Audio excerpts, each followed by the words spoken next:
Proceedings being supervised by race director Dave Ritson, showing to our 20 drivers for IAME Mini that they have their 2 formation laps. Here's your starting grid after yesterday's and Friday's 3 heats. Milan Becu starts from pole position with George Desmet alongside on the front row. Lewis Boots joined by Julien van der Kottelet on row number 2 with Didi Didale and Louis Peternot rounding out the top 3 rows. Dorian Grandjean, Milo Cornil, Sem Saslik and Vin Wines round out the top 10. Joshua Lauritsen and Matteo Campobello round out the top 6 rows ahead of Axel Linders and Maxime von Klein. Bruce Chirino and Kian Ten Hav round out an all-Dutch row number 8 with Luc Clay joined by countryman Bram Konings on row number 9 and completing the 20-strong grid and thereby row 10, Kik Burkers and Lasse van der Weide. That's your starting grid as the drivers will very shortly have the opportunity to get a little bit more heat into the tyres that they are running on. And Milan Becu, well, did a defensive masterclass in Heat 2 yesterday, but Heat 3 started to pull away whilst everyone else was squabbling over the scraps on the dinner table. And more to the point, Milan Becu is one of only a handful of drivers that have done a clean sweep in their respective categories. Senior X30, I'm looking forward to a little bit later on for their 2 super heats. And that is the biggest contingent of drivers we have. 99 drivers from 9 different nations, which even includes Panama. So more to the point, it's great to have different national representation through these competitions. And also a big thank you to the team of marshals from Karting Club Marienburg. So a big thank you to the crew there. They've done a fantastic job all weekend and as always are exemplary with dealing with on-track situations very, very quickly indeed. So we are coming up to the rolling start. Consistent pace has to be set by the 2 at the front end of the field. So it's Becu who will be on the right-hand side of the circuit, thereby occupying pole position. For you watching at home, it will be on the left-hand side of your screens. A very deceptive run into turn number 1 because there is a little bit of a right-hand down camber. But it means that the drivers can carry significant amounts of speed. If you are watching along at home, please put in the YouTube chat who you're cheering for this weekend. So the red lights are on the starting gantry. We're ready to get finals day underway. Revs up, lights on, lights out. We're underway here for the Super Heat for IAME Mini. And straight away, George Desmet loses 4 places on the run through into turn number 1. A little bit of a tag behind Milan Becu, I think it was Lewis Boots. As 3, there's a bit of a pinch and a squeeze from 6th backwards as the top quintet have pulled away, being led by Eichmann's Grand Prix's very own Milan Becu. Into turn 5 on the run down to Chemin de Fer. We haven't yet broken the timing beam for the first of 2 sectors. Out of Chemin de Fer they go. P6 is starting to close on in. Lewis Boots up to P2. Third it's Didi Didale, who's got George Desmet and Dorian Grandjean behind. Looks like Desmet might have lost another place and actually has ended up down to 6th place behind Dorian Grandjean and Julien van der Kottelet. But Milan Becu and Lewis Boots look to sprint away from the 898 of Didi Didale. We complete the opening lap and through goes into the race lead by a whisker and by millimetres. Lewis Boots gets through on Milan Becu, but Becu responds by firing it up the inside through at turn number 2 here on lap 2. So at the moment, it is the following who are completing the top 10. Milan Becu, Lewis Boots, Didi Didale, Dorian Grandjean, Julien van der Kottelet, George Desmet, Louis Peternot, Milo Cornil, Joshua Lauritsen and Bruce Chirino sprung up the order from 15th to round out the top 10.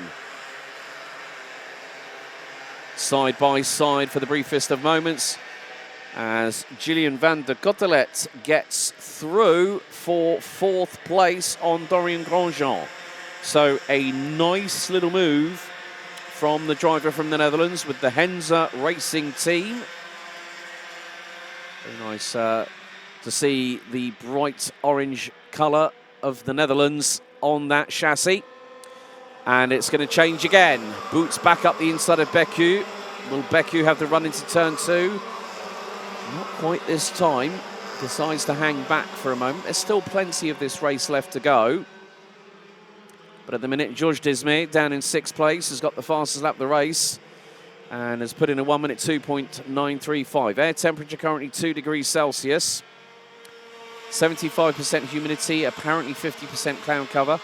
Wind is currently to the northeast at around 7 kilometers an hour, which is around about 4.5 miles per hour. But Becu is now probably finding it's going to be a little bit easier to follow in the coattails of Lewis Boots. Julien van der Cotelet in 4th, who's closing in on Didier Dedalle for 3rd place. Just put in the fastest overall first sector of anyone in the race so far. 3 minutes down, 6 to go, plus an additional lap. Van der Cotelet in the slipstream of Didier Dedalle. Desmé right up the tailpipe of Dorian Grosjean. And now Van der Cotelet dives to the inside here at turn number 1 on Didier Dedalle and gets through, but oh no, drama for Georges Desmé. Georges Desmé backwards, and the rear bumper smacks into the foam barriers off of the inside of turn number 1 at the exit. A big drama there, and he went for the inside move, caught the curb, and it was possibly a little bit icy. So, unfortunately, it meant that, of course, it's more the case that, I have to say that Dorian Grosjean was very, very lucky. Very, very lucky from that. So, and good to see that Christopher Starr is with us, and he's driving for Eichmann's Grand Prix, of course. I'm hoping to caught up with him at the Yami Euro Cup in Le Mans last year. Well, it's good to hear from you. Now, Milan Becu, right, yellow flags into turn 1. Becu's got to do the right thing here. So, yellow flag because of the incident involving Georges Desmé.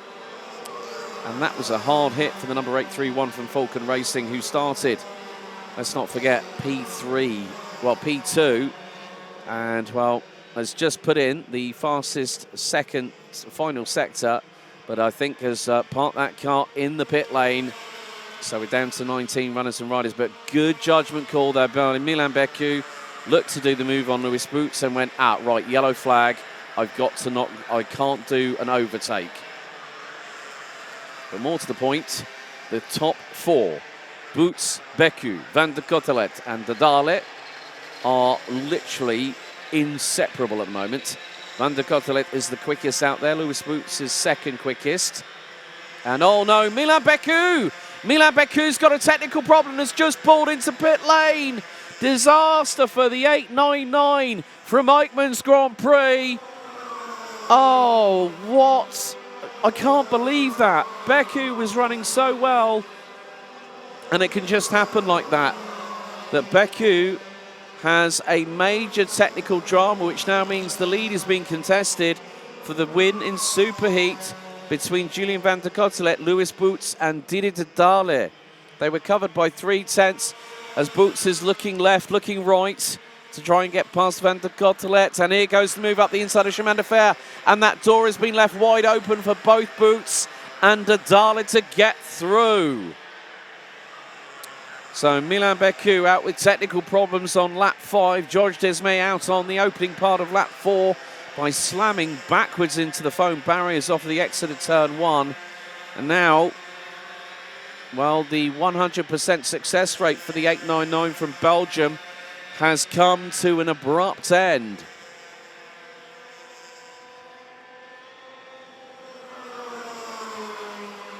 But the top 3 covered by 0.25 of a second. Van der Cotelet has got the fastest lap of the race. Bruce Chirino is the biggest mover in this race so far, the youngster from the Netherlands. Also running under the same stable as Julien van der Cotelet for the Henze Racing team. Has now moved up 7 places and is running with Matteo Campobello. Right, okay, we've got a couple of penalties for wrong starting position. on the grid. That is a 5-second post-race penalty. Vin Wines and Sem Sazlik. And that is going to drop them quite a way back. Won't drop them in terms of many positions, but more of the time that's going to be added to their total race time. So now, Vin Wines now rounds out the top 10 as he's been overtaken by Matteo Campobello in the 8:55, running with PJM. And now the gap between first, second and third is just under 2/10. And fastest opening sector by the race leader, Lewis Boots, as Van der Kottelet dives up the inside of Dedale, and it's wheel to wheel, sidewall to sidewall in the run down to turn number 4. Dedale tries to keep it pinned round the outside, but Van der Kottelet gets the inside line and neatly gets through. As Bram Konings has just dropped down to the 18th and last of the drivers that are still running on the circuit. Good battle between Louis Petionot and Milo Cornil, who are battling over 4th and 5th. And the top 10 drivers covered by a mere 10.4 seconds. But now, the 8:30 of Lewis Boots will bring us on to the penultimate lap of the IAME Mini Superheat here for the 2025 Karting Champions League Winter Series. And now Van der Kottelet up into second place past Dedale. Gap is now 3/10 between first and second position. Dedale rounds out the top 3. Patenot, Cornil, Grandjean, Lorison, Campobello and Sazlik and Chirino round out the top 10. Kik Burkers has just been overtaken by Kian Ten Hav in the number 807. Also another driver with the Henza Racing team.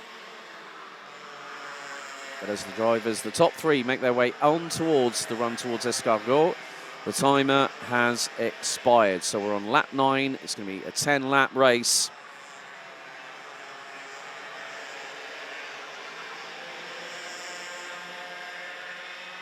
So through into the final right-hander. Now, if one of these drivers wants to be the race winner, Boots has got to make that Falcon chassis as wide as possible on the back bumper. And Van der Kottelet and Dedale have to go for it. And a nice little line taken by Lewis Boots. Did not go to the far pass of the left-hand side of the start-finish straight to try and defend. Just kept it a bit more middle of the circuit as they come through out of turn number 2 for the final time. This could be the opening that Julian Van der Kottelet needed and wanted and got. Oh, they're nearly 3 arrests going into turn number 4. Sidewall clashes between Dedale and Boots going through into the run into turn 4, along with Van der Kottelet. Well, Van der Kottelet was to the outside, Boots was in the middle, and Dedale was on the inside. But you cannot separate these 3 for the want of trying.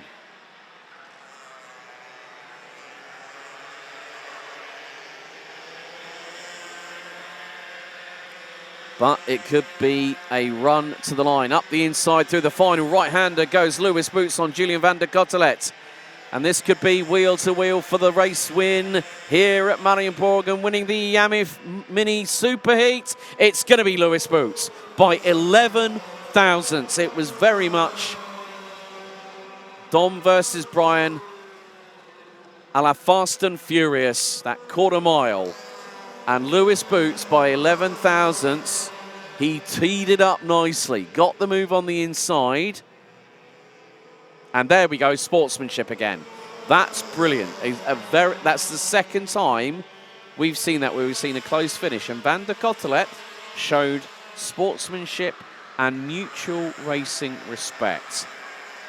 That's brilliant to see. 11 thousandths saw the winner take victory. Lewis Boots wins ahead of Julian Van der Kottelet with Didier Dedale, Louis Patenot, Milo Cornil, Dorian Grandjean, Joshua Lorison, Matteo Campobello, Bruce Chirino and Axel Leenders rounding out the top 10. Sem Sazlik finishes 11th, but I think still has that 5-second time penalty to be adjusted. Ahead of Vin Wines, Maxime Von Kreen, Kian Ten Hav, Kik Burgers, Luc Ley, Lasse van der Weide and Bram Konings rounding out the 18 finishers. Unfortunately, technical dramas stopped the 100% success rate for Eichmann's Grand Prix's very own Milan Becu and George Desmay out on turn 1 lap 4.